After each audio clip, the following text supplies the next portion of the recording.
الاسد مين رباك؟ بشار الاسد. لمين بتصلي؟ لبشار الاسد. مين بتعبد؟ بشار الاسد سيدي. هيك صرت تفهم. بالهبة مين؟ باشا. قائدكم مين؟ باشا. وربك مين؟ باشا. الله مين؟ باشا. محمد مين؟ باشا. ئەم ڤیدیۆی بینیتان یەکێکە لە سەربازەکانی سەرۆکی هەڵهاتووی سووریا کە زیندانیەک ناچار دەکا شکۆمەندی بۆ بەشار ئەسەد بەرێت. ئەو ڤیدیۆیە نمونەیەکی بچووک بوو. هەزاران ڤیدیۆی لەم شێوەیە لە ئینتەرنێت بوونی هەیە. دوای ڕووخانی ڕژێمی بەشار ئەسەد بە باشم زانی ئەم ڤیدیۆیە تەرخان بکەم بۆ باسکردنی چیرۆکی خێزانی ئەسەد و وڵاتی سووریا لەو ڕۆژەی کە دەسەڵاتیان گرتە دەست تا ئەو ڕۆژەی لە وڵاتی سووریا هەڵهاتن. چیرۆکەکە بەم جۆرە دەست پێ دەکات.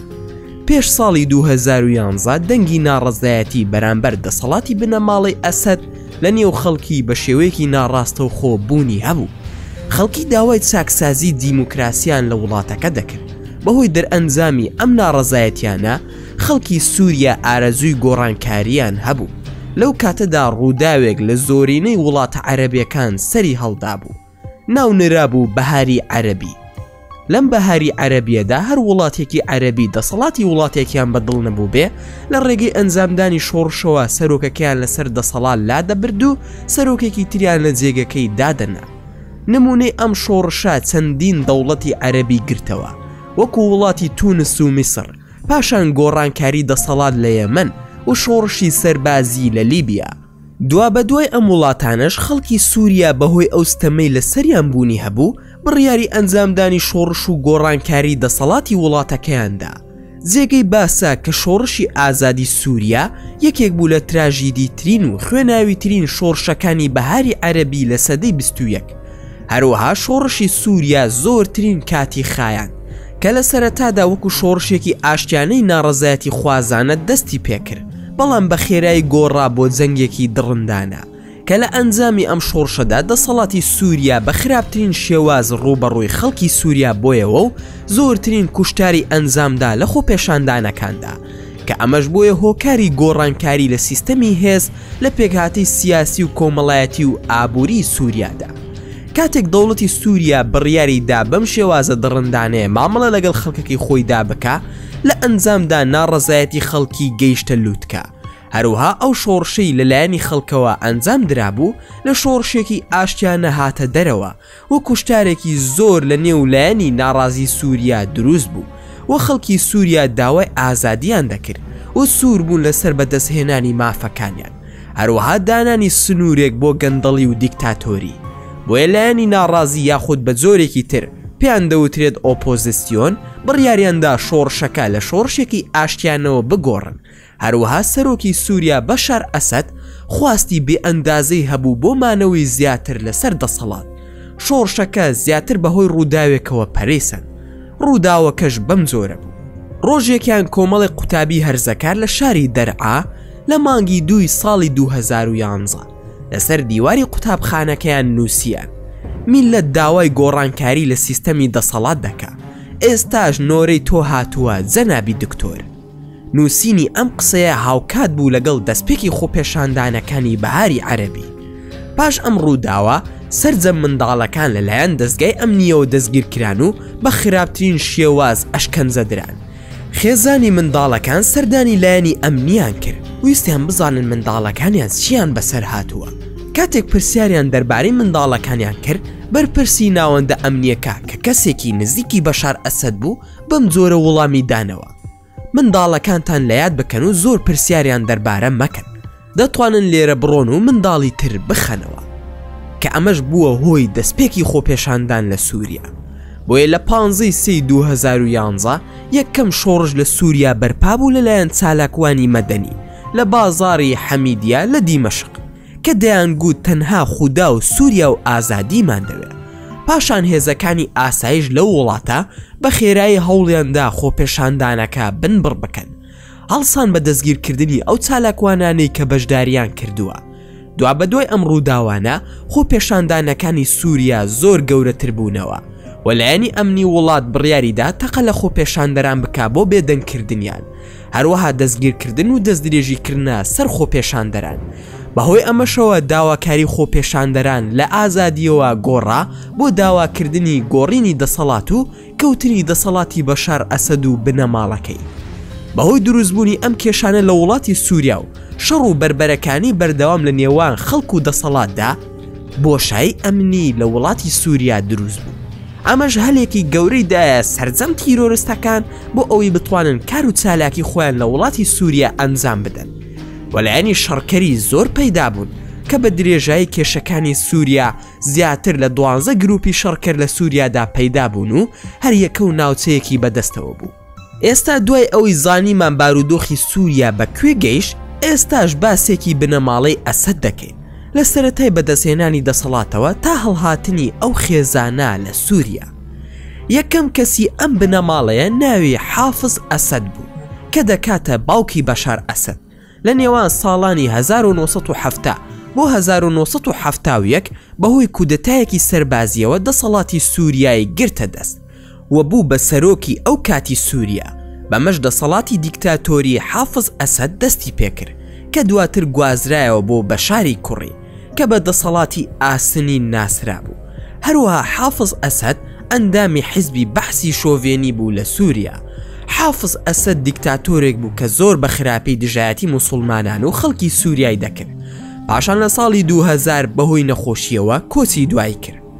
لە پاش نەمانی حافز ئەسەد ویسیان کوڕە گەورەکەی حافز ئەسەد بکەن بە سەرۆکی سووریا، چونکە باوکی وەسێتی کردبوو کە ئەو ببێتە شوێنگرەوەی بە ناوی باسل ئەسەد. بەڵام کوڕە گەورەکەی گیانی لە دەستدا. خێزانی ئەسەد بڕیاریاندا ئەندامێکی تری خێزانەکان ببێتە سەرۆکی سووریا بۆ ئەوەی درێژە بە حکومداری بنەماڵەکان بکەن لە وڵاتەدا.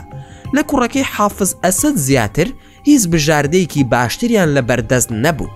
لە پاش کوڕە گەورەکەی کوڕێکی تری هەبوو بە ناوی بەشار ئەسەد کە لەو کاتەدا دکتۆری چاو بوو لە وڵاتی بەریتانیا. هەروەها بەهۆی ئەوەی پیشەی دکتۆری هەبوو خواستێکی کەمتری هەبوو بۆ ئەوەی تێکەڵاوی سیاسەت ببێت و ببێتە سەرۆکی وڵاتێک. بەڵام بە زۆر گەڕاندیانەوە بۆ سووریا و کۆلێژی سەربازیان پێ تەواو کرد.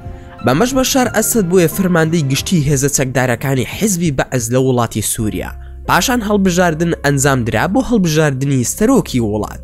لە پاش مانگێک لە مردنی حافز ئەسەد ئەوەی جێگەی سەرسوورمانە ئەوەیە کاتێک هەڵبژاردن کرا بەشار ئەسەد تاکە کاندید بوو بۆ سەرۆکایەتی سووریا و هیچ ڕکابەرێکی تری نەبوو. دواتر لە هەڵبژارنەکە بووە کەسی براوە و سوێندی یاسایی خوارد. لێرەوە چیرۆکی بەشار ئەسەد دەستی پێکرد کە چۆن لە دکتۆرێکی چاوەوە گۆڕا بۆ سەرۆکێکی دیکتاتۆر کە بە قێزەونترین شێواز ئەشکەنجەی خەڵکی بێتاوانی دەدا. خەڵکی سووریا لە سەرەتادا هیوایەکی زۆریان بەم کوڕە گەنجە هەبوو. وتیان ئەم کوڕە دکتۆری چاوە، ڕەنگە هاوشێوی چاوەکانی گرنگی بە ئێمە بدات، هەروەها ببێتە سەرەتایەک بۆ چاکردنەوەی هەڵەکانی باوکی. بەڵام نەیانزانی ئەم کوڕە چاویان کوێر دەکات و دەربەدەری وڵاتیان دەکات. دیارە کوڕەکەی حافز ئەسەد زۆر شتی هاوبەشی لە باوکیەوە بۆ مابۆیەوە. ئەویش خیانەتی لە ڕێبازەکەی باوکی نەکرد و بەردەوام بوو لەو ڕێزکەیە و سەرجەم هیواکانی خەڵکی سووریای لە ناوبر دوای دەستپێکردنی دەسەڵاتی لە وڵاتی سووریا بەڕاستە و خۆ دەنگی ناڕەزایەتی لە وڵاتەکەدا کب دەکرد و کوشتن و ئەشکەنجەدان ببووە شتێکی ئاسایی لە دەستگا ئەمنیەکاندا و زۆرترین تۆوی ڕق و کینەی چاند لە وڵاتەکەدا. هەروەها برسێتیەکی زۆر ڕووی لە وڵاتەکە کرد لە ماوەی حکومڕانیدا و ئەم بارودۆخە گەلی سووریای زۆر هیلا کرد و ئەگەر ڕەخنەیەکیان لە وڵاتەکە بگرتایە یان دەکوژران یاخود دەست بەسەر دەکران لە ژوورە تاریکەکاندا. سزاکانی بەشار ئەسەد گەیشتە بوونە ئاستێک کە خەڵکانێک بە گەنجی دەکرانە زیندانەوە، دواتر بە پیری لە زیندان دەردەکران یاخود هەر لە زیندان کۆسی دواییان دەکرد. دەسەڵاتی بەشار ئەسەد بەم شێوە دڕندەیە بەردەوام بوو هەتاوەکو خۆپێشاندانەکانی بەهاری عەرەبی دەستی پێکرد وەکو چۆن پێشتر باسمان لێکرد. دوای پەرەسەندنی خۆپێشاندانەکان بەشار ئەسەد بەردەوام دەیگوت کە خۆپێشاندانەکان دەستی دەرەکی تێدایە و ئامانجیان تێکدانی سەقامگیری وڵاتە بۆیە بە خراپترین شێواز ڕووبەڕووی خەڵکی ناڕازی بۆیەوە. تەنانەت گەیشتە ئەو ڕادەی بە چەکی کیمیایی ڕووبەڕووی خۆپێشاندەران ببێتەوە. هەروەها چەندین زیندانی تۆقێنەری دروست کرد وەکو زیندانی سیدنا و زیندانیەکانی تری ژێر زەوی کە ئەم زۆرە زیندانانە خراپترین زۆرەکانی ئەشکەنجەدانی لە خۆگرتە بوو، هەر لە ئەشکەنجەدانی دەرونیەوە هەتا دەگاتە دەستدرێژیکردنە سەر ئافرەت و منداڵ و کوشتنیان بە خراپترین ڕێگە نامرۆییەکان. تەنانەت بە شێوەیەکی بربڵاو چەکی کیمیایی دروست کردبوو بۆ بەکارهێنانی لە دژی خەڵکی ناڕازی. لێرەدا سووریا بەهۆی دروستبوونی بۆشایی ئەمنیەوە چەندین هێز و گروپی شەڕکەر لە سووریادا پەیدا دەبن و ناوچەی جیاواز کۆنتڕۆڵ دەکەن. بەهۆی شەڕی حکوومەتی سووریا و خەڵکی ئۆپۆزیسیۆن هەلێک دروست بوو بۆ کوردەکانی سووریا بۆ ئەوەی بتوانن ڕۆژئاوای کوردستان بخەنە ژێر دەسەڵاتی خۆیانەوە. بۆی لەلایەن یەکینەکانی پاراستنی گەل و پەیەدە و یەپەژە شۆڕشی کوردەکانی سووریا دەستی پێکرد و سەرجەم شارەکانی ڕۆژئاوای کوردستانیان کۆنتڕۆڵ کرد. دواتر ئەم هێزە کوردیان نەبوونە هێزێکی ڕێکخرا و لەلایەن ڕۆژئاوا و ئەمریکاوە پشتگیری دەکران. هەروەها ناویان گۆڕا بۆ هێزەکانی سووریای دیموکرات کە لەلایەن جەنەڕاڵ مەزڵوم کۆبانێ سەرپەرشتی دەکرێن. هەروەها لە پاڵ ئەم هێزە دەوڵەتی ئیسلامی یاخود داعش سەری هەڵدا و کەوتنە شەڕ لەگەڵ کورد و سەرجەم لایەنە شەڕکەرەکانی تر لە سووریا و ڕێکخراوی ئەلقاعیدەش بوونی هەبوو لە چەندین ناوچەی جیاواز و چالاکیان ئەنجام دەدا. لەم نێوەندەدا چەندین دەوڵەتی تر دەستیان لە سووریادا وەردا و ڕۆژ لە دوای ڕۆژ شەڕەکان ئاڵۆزتر دەبوونەوە تاوای لێها سووریا بە منزڵگەی تاقیکردنەوەی سەکی نوێ و دروستبوونی تیرۆریزم ناوزەن دەکرا. هەروەها بەشار ئەسەد گەیشتە ڕادەیەک لە لاوازی کە ئەگەری لە ناوچوونی نزیک بۆیەوە، بەڵام داوای هاوکاری نێودەوڵەتی کرد بۆ ئەوەی لەسەر دەسەڵات بمێنێتەوە. لە ئەنجامدا رووسیا و ئێران بە دەم بانگەوازەکەی بەشار ئەسەدەوە هاتن و هێزی سەربازی خۆیان لە سووریا جێگیر کرد. پاشان ئەمریکاش لە ناوچەکانی ڕۆژئاوای کوردستان و ناوچەی تر بنکەی سەربازی خۆی کردەوە و ئیسرائیلیش بەهۆی بوونی هەژمونی ئێران لە سووریادا ڕۆژانە بۆردومانی سووریا و بنکەکانی ئێران و گروپەکانی نزیک لە وڵاتی ئێرانی دەکرد. هێزەکانی ئۆپۆزیسیۆنی سووریا لەلایەن وڵاتی تورکیاوە پشتگیری دەکران. هەروەها وڵاتی تورکیا بە بەهانەی ئەوەی کە هێزەکانی سووریای دیموکرات بەشێکن لە پارتی کرێکارانی کوردستان مەترسی لەسەر ئاسایشی تورکیا دروست دەکەن، بڕیاریدا بە جەنگ بێتە ناو سووریاوە و سنوورێکی ئارام بۆ تورکیا دروست بکە.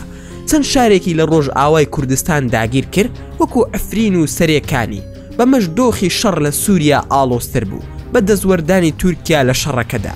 وەکو وتمان زیاتر لە 12 لایەنی شەڕکرد لە سووریادا بوونیان هەبوو. بەشار ئەسەد بە هاوکاری رووسیا و ئێران توانی گروپەکانی ئۆپۆزیسیۆنی سووریا زۆر لاواز بکات و زۆربەی شارەکانی لێوەرگرێتەوە کە پێشتر لە خۆپێشاندانەکان و بە زەبری شەڕ کۆنتڕۆڵی کردبوو. گروپەکانی ئۆپۆزیسیۆن چەند شوێنێکی کەمیان بەدەستەوە مابوو وەکو شارەکانی ئیدلب و ناوچەی لازقیە. هەروەها ئەفرین پاش ئەوەی تورکیا داگیری کرد دایە دەست گروپەکانی ئۆپۆزیسیۆنی سووریاوە، چونکە وتمان ئەو گروپە بە سەرکردایەتی ئەبوو محەممەد زۆلانی لەلایەن وڵاتی تورکیاوە هاوکاریان وەردەگرت. لە ساڵی 2017 ئەسەد دەستی بەسەر زۆربەی ئەو شارانەدا گرتەوە کە هێزەکانی ئۆپۆزیسیۆن گرتبوویان. لە ساڵی 2018 هێزەکانی ئۆپۆزیسیۆن تەنیا شاری ئیدلیبیان بەدەستەوە مابوو. لە ساڵی 2019 دەستی کرد بە پێشڕەوی لە دژی دەستەی تەحریر شام لە شاری ئیدلیب. لە ساڵی 2024 بەهۆی هەبوونی جەنگی رووسیا و ئۆکراینیا پشتیوانی رووسیا بۆ ئەسەد کەم بووەوە. هەروەها ئێران بەهۆی هەبوونی جەنگی حیزبوڵڵا و حەماس لەگەڵ ئیسرائیل پشتیوانیەکانی بۆ ئەسەد کەم کردەوە. لە 26 تشرینی دووەمی 2024 حیزبوڵڵا لەگەڵ ئیسرائیل ئاگربەستی ڕاگەیاند. بەم جۆرە ڕۆژ بە ڕۆژ دەسەڵاتی ئەسەد لە سووریا لاوازتر دەبوو. هەروەها ئەو وڵاتانەی کە پشگیری مانەوەی دەسەڵاتی ئەسەدیان دەکرد بەهۆی شەڕی وڵاتەکانی خۆیانەوە گرنگی دانیان بە بەشار ئەسەد کەمتر بوویەوە. هێزەکانی ئۆپۆزیسیۆنیش هەستیان بەم لاوازیەی بەشار ئەسەد کردبوو و خۆیان ئامادە دەکرد بۆ هێرشێکی گەورە تا چەند شارێک بگرن و هەژمونی دەسەڵاتیان گەورەتر بکەنەوە. ئەوە بوو لە 27 مانگی 12 دەستەی تەحریر شام هەتەشە دەستی بە پێشڕەوی کرد لە ناوچەکانی ڕۆژهەڵات و باشووری ئیدلب. لە کەمتر لە 2 هەفتەدا توانی شارەکانی حەلەب و حومس کۆنتڕۆڵ بکە و هێزەکانی بەشار ئەسەد بەبێ ئەوەی بەرگری بکەن وردە وردە شارەکانیان سۆڵ دەکرد و پاشە کشەیان دەکرد. ئەمەش زیاتر لاوازی حکوومەتی سووریای بەجیهان نیشاندا. لەگەڵ پێشڕەوی خێراکان و لە ناکاوەکەی هێزەکانی ئۆپۆزیسیۆنی سووریا بەرەو دیمەشقی پایتەخت لە 18 کانونی یەکەمی 2024 ژیان و ئایندەی بەشار ئەسەدی سەرۆکی ڕووخاوی سووریا کەوتە دەستی رووسیا. ئەو کاتە مۆسکۆ چاوەڕێی دەکرد بە شێوەیەک لە شێوەکان ئەسەد لە نێو هێرشەکان ڕزگار بکە. ئاژانسی بۆلۆمبێرگ لە 3 سەرچاوەی زانیاری بڵاوی کردووەتەوە رووسیا بەشار ئەسەدی بەوە ڕازی کردووە لە شەڕەکە دەدۆڕێت، بۆیە پێشنیازی بۆ کردووە دەرچەیەکی بۆ ڕێخستووە بتوانن بە پەلا سووریا بەجێ بێڵن. سەرچاوەکان ئاماژیان بەوە کردووە سەرۆکی رووسیا ڤلادیمیر پوتین داوای کردووە زانیاری پێبدەن لەسەر ئەوەی دامەزراوەکانی هەواڵگیری رووسیا بە چه هۆکارێک نەیانتوانیوە ئاگاداری ئەو هەڕەشانە بن کە زۆر بە خێرایی کەوتە سەر دەسەڵاتی ئەسەد تا ئەو کاتەی هەموو شتێک لە دەست دەرچوو. ئەو سەرچاوانە ئاشکرای دەکەن هەواڵگیری رووسیا ئۆپەراسیۆنی ڕزگارکردنی بەشار ئەسەدیان ئەنجام داوە لە بنکەی ئاسمانی هێزەکانی خۆیان لە سووریا گواستویانەتەوە. هاوکات ئامێری ناردن و وەرگرتنی ئەو فڕۆکەیان وەستاندووە کە ئەسەدیان پێی ڕزگار کردووە بۆ ئەوەی نەتوانرێت چاودێری بکرێت.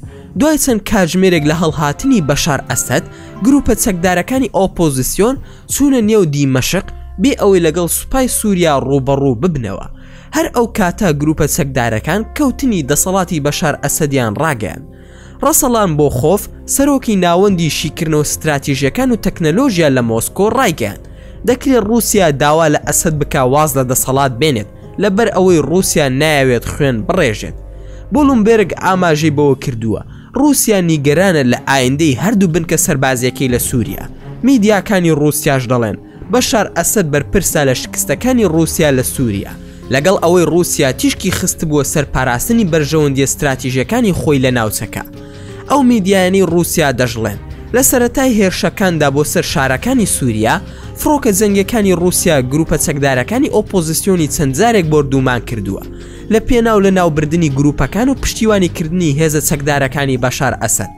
دەڵێن کە هەست بەوە کرا سوپای سووریا بەرگری ناکە و گروپە چەکدارەکان سوونە نێو حەما و پاش چەند ڕۆژێکیش حەلەب. رووسیا گەیشتە ئەو ڕایەی ناتوانێت پارێزگاری لە ڕژێمی بەشار ئەسەد بکات لە کاتێکدا گروپە چەکدارەکان بۆ حموس پێشڕەویان دەکرد. بۆ یەکەمتر لە 2 هەفتەدا هێزەکانی ئۆپۆزیسیۆنی سووریا دەستیان بەسەر دیمەشقدا گرت و ڕووخاندنی حکمی بەشار ئەسەدیان ڕاگەیان. بەم شێوەیە کۆتایی هات بە دەسەڵاتی بنەماڵەی ئەسەد کە زیاتر لە 53 ساڵ فەرمانڕەوایی وڵاتی سووریایان کرد. لە سەرەتادا لە ڕێگەی کودەتاوە دەسەڵاتیان گرتە دەست، پاشان بە هەڵهاتن دەسەڵاتەکەیان بۆ خەڵکی وڵاتەکە بەجێهێشت. بەم جۆرەش گەیشتنە کۆتاییە ڤیدیۆکەی ئەمڕۆمان. ئەگەر ڤیدیۆکەمان تام بەدڵ بوو ئەوە هەر ئێستا لایکی ئەم ڤیدیۆمان بۆ بکەن و هەروەها شێریشی بکەن لەگەڵ هاوڕێکانتاندا. وەلە بیرشان نەچێ ئەگەر ئەتانەوێت هەمیشە بابەتی ناوازە لە کەناڵەکەی ئێمە ببینن ئەوە هەر ئێستا سەبسکرایبی کەناڵەکەمان بکەن و زەنگۆڵی تەنیشتی سەبسکرایبەکەش چالاک بکەن. دووبارە و سێبارە سوپاس بۆ تەماشاکردنی ڤیدیۆکەمان. تا ڤیدیۆیەکی تر و تا کاتێکی تر هەر شاد و بەختەوەر بن. خواتان لەگەڵ بێت و ئامانەتی خودا بن.